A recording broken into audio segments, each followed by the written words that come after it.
Thanks for coming out to the Carpenters Union's third annual Tax Day of Action. I call it third annual. We did take 1 year off, but this is the third time we've run this event. It's a day to talk about tax fraud and wage theft, specifically in the construction industry. It's a beautiful day this year to talk about a terrible issue that plagues our industry and many others. If anyone who was here last year or the year before remembers being here in the pouring rain, so this is definitely an upgrade.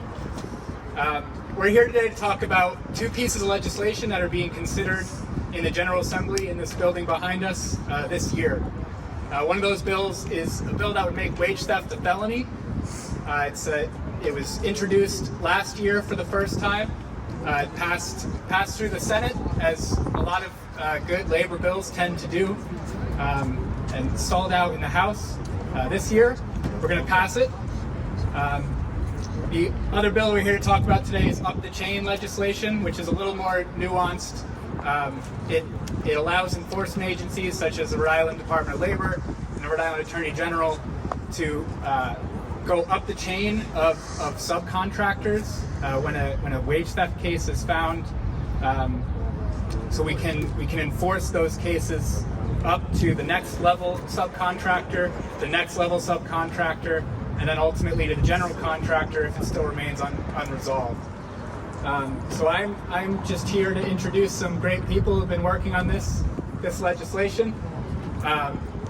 First, I'd like to introduce Senator Coleman, who is the lead sponsor in the Senate on the UBC's Up the Chain legislation, and was also the Senate sponsor of the UBC's Whistleblower Act expansion bill last year, which was successful, signed by the governor, went into effect in January of this year, so thank you for that work in the Senate on that bill.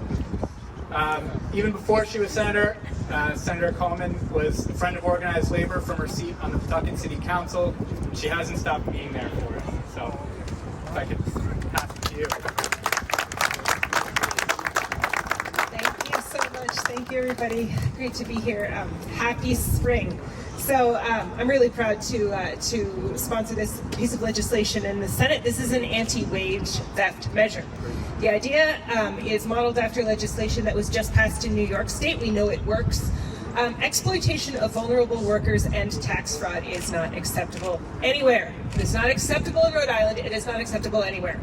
But a really common way that this occurs is through, quote, chains of subcontractors who are fraudulently misclassifying employees as contractors rather than employees to avoid paying them fully in one way or another. And in these cases, prime contractors who is serving as a specialty subcontractor to a legitimate general contractor is a transient entity when the time comes for workers to get paid. Perhaps they've left the state, they have otherwise avoided their responsibility.